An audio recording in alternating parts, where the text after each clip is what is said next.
O senhor está aqui entregando duas emendas, né? Uma de 2024, outra de 2025, todas para esse monitoramento neonatal. Eu queria que você falasse um pouquinho sobre esse assunto, como que isso vai viabilizar com que isso seja uma estreia na Santa Casa, nesse novo serviço. Hoje é um marco histórico para a saúde de Belo Horizonte. Nós estamos aqui na Santa Casa de BH, que é o maior hospital em internações, né, de cirurgias no Brasil. E nós sabemos que ninguém faz nada sozinho, né? Então está aqui no meu lado o Gabriel, que representa aí, né, a PBSF, que é uma empresa especializada exatamente no que nós trouxemos aqui, que é uma tecnologia de neomonitoramento digital que faz com que as crianças, né, tenham N, né, benefícios. Posso deixar eles falarem aqui um pouquinho também sobre isso. Estou aqui com o Cláudio, né, que representa aqui também a nossa Santa Casa de Belo Horizonte. E é um marco histórico, por quê? Porque você consegue, né, ter ali redução de mortalidade, você consegue ter ali uma redução de uso indevido de medicamentos, redução de tempo de internação. E a gente sabe, né, que se a gente quer mudar algo, né, não somente no âmbito da saúde, mas no âmbito de população como um todo, a gente precisa focar, né, nas crianças, principalmente nesse momento tão frágil para a criança, que é a questão neonatal. Então são 20 UTIs, né, neonatal, sendo 4, né, com essa tecnologia, e é o primeiro, né, em Belo Horizonte, é o primeiro hospital em Belo Horizonte ou Minas Gerais? Minas Gerais. Em Minas Gerais, ou seja, tanto de privado quanto de SUS, é o primeiro hospital em Minas Gerais a receber essa tecnologia, graças, né, ao trabalho do nosso mandato. Foram 3,9 milhões de reais investidos aqui na Santa Casa de BH, né, para o povo de Belo Horizonte e todas também as regiões que são também beneficiadas, né, com esse atendimento, e muito feliz mesmo, não somente de BH, mas de toda a região, de Minas Gerais, e muito feliz mesmo, né, com essa nova tecnologia, que eu não tenho dúvidas que vai salvar muitas vidas. Então quero agradecer mais uma vez Gabriel e Cláudio e toda a equipe da Santa Casa de Belo Horizonte. O senhor postou durante o final de semana sobre as repercussões, né, do ataque do presidente dos Estados Unidos à Venezuela, e sugeriu que algo semelhante eventualmente poderia acontecer no Brasil. O que o senhor quer dizer exatamente com isso? O senhor apoia, por exemplo, uma ação militar no Brasil, bombardeio? O senhor concorda com o método? Explica pra gente, explore esse assunto, por favor. É engraçado que vocês estão colocando como se o Nicolás Maduro fosse a Madre Teresa de Calcutá. Ela estava fazendo um serviço beneficente, aí os Estados Unidos foi lá, pegou eles e está prendendo um assistente social. Peraí, Nicolás Maduro era procurado internacionalmente por narcotráfico. Ele era um cara que passava tanques de guerra na população.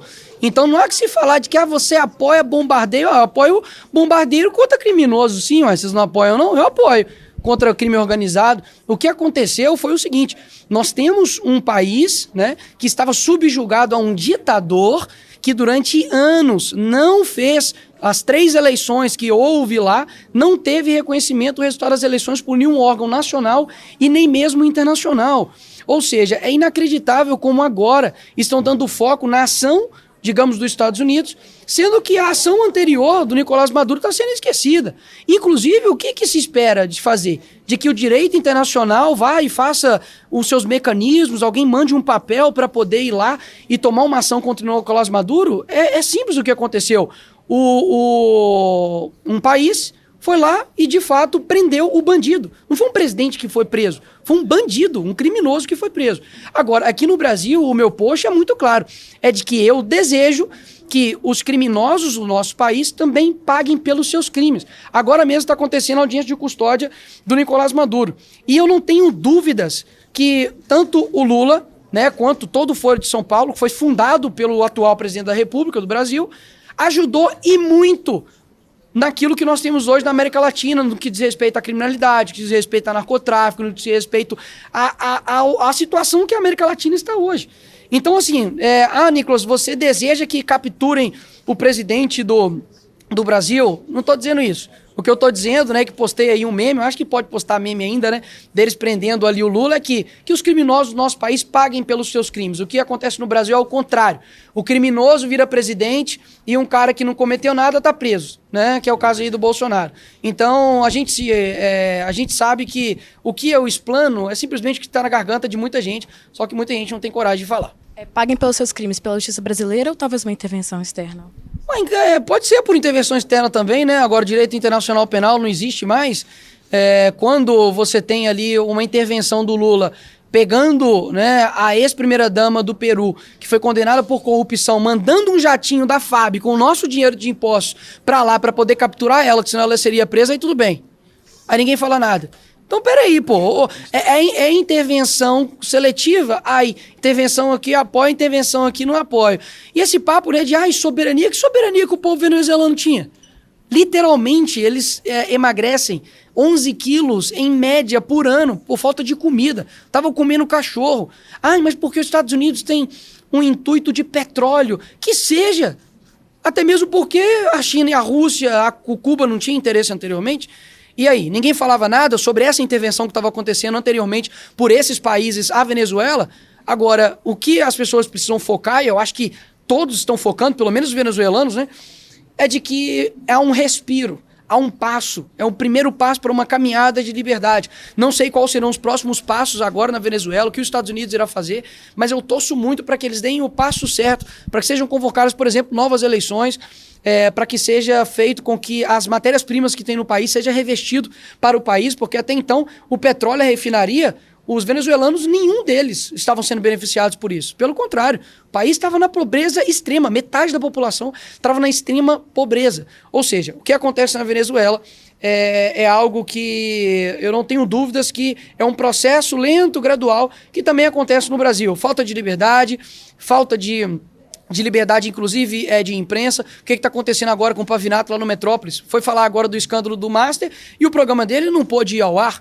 Né? Já teve censura prévia ao Brasil Paralelo, ninguém falou nada. Já teve censura na época do Toffoli, né? Da revista, se eu não me engano, da Cruzoé, e ninguém falou nada. Então, assim, o que eu fico atônito é como as pessoas agora mudaram completamente a visão, né? Nós odiamos ditadores. Aí os Estados Unidos vai lá e prende o ditador. Aí eles não façam isso. Vocês têm que decidir. Ou vocês odeiam alguns ditadores, ou vocês odeiam todos. Deputado, o senhor acha que isso pode abrir um precedente também para outros países? Porque já tem sido falado também de uma possível intervenção na Colômbia, né? O presidente Gustavo Petro também tem uma desavença com o presidente Trump. O senhor acha que isso abre um precedente para outros países também? Quem abriu o precedente foram eles mesmos, né? Se eu não me engano, é o vídeo, não meu, nesse Nicolas aqui, mas do Nicolás Maduro, que falou: venham cá, seu covarde, vem me pegar. Os Estados Unidos pegou ele. Então o assunto é encerrado. O Petro também falou a mesma coisa: vem cá me pegar. Mas os Estados Unidos, se pegar ele, é culpa de quem? É culpa dele. Mandei calar a boca então. Mandei falar pouco, menos. Porque até então é ele que tá pedindo. Então não tem muita discussão a respeito disso, não. Agora, o Lula podia falar também, né? Vem cá me pegar, seu covarde. Vai que... Aqui no Brasil, o Flávio Bolsonaro falou isso, né? De ter tanque lá entrando aqui no Brasil, dos Estados Unidos. Teria um pedido também dele para que isso aconteça? Eu confesso que eu não vi isso. Ele não tem falado isso? Eu não vi.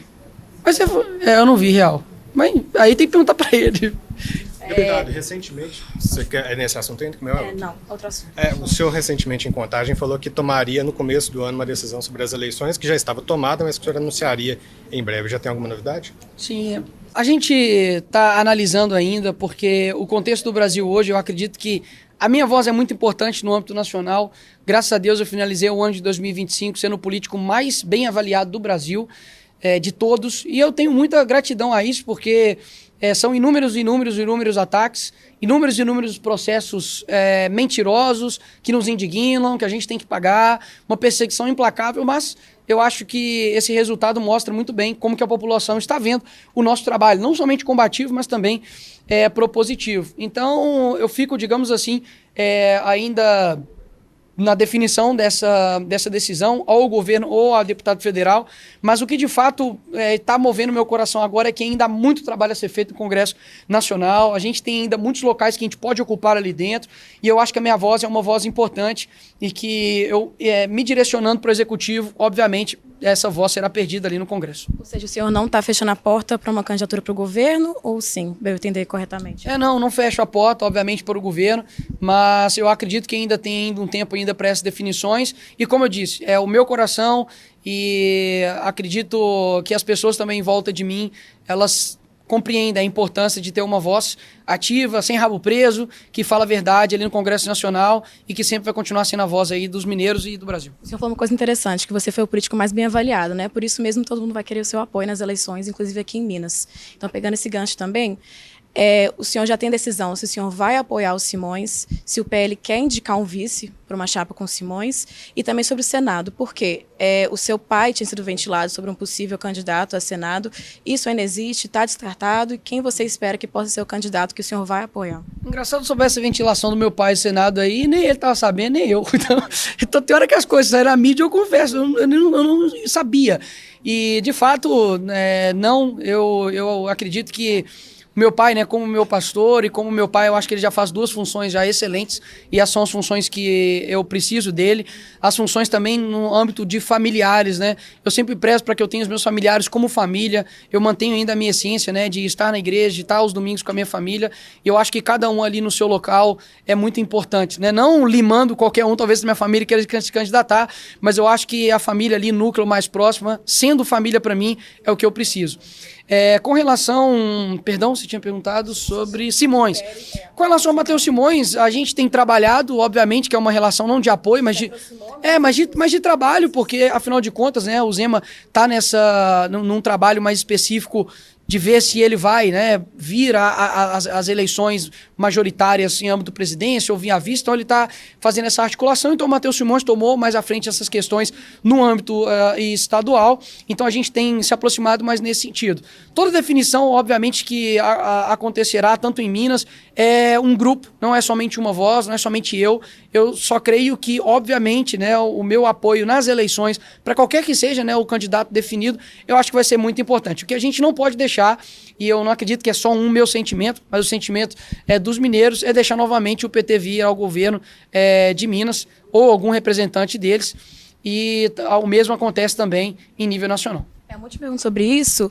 Caso o seu apoio, por exemplo, ao Simões, ele teria que apoiar o Flávio Bolsonaro, que hoje é o pré-candidato do PL, né, da direita e da direita bolsonarista, ou não é vinculado, porque a princípio o Simões vai apoiar o Zema, que a princípio está como pré-candidato à presidência. Tudo muito a princípio, né, muitas especulações. Eu acredito que no jogo político é muito importante que o governo estadual esteja alinhado com o apoio nacional.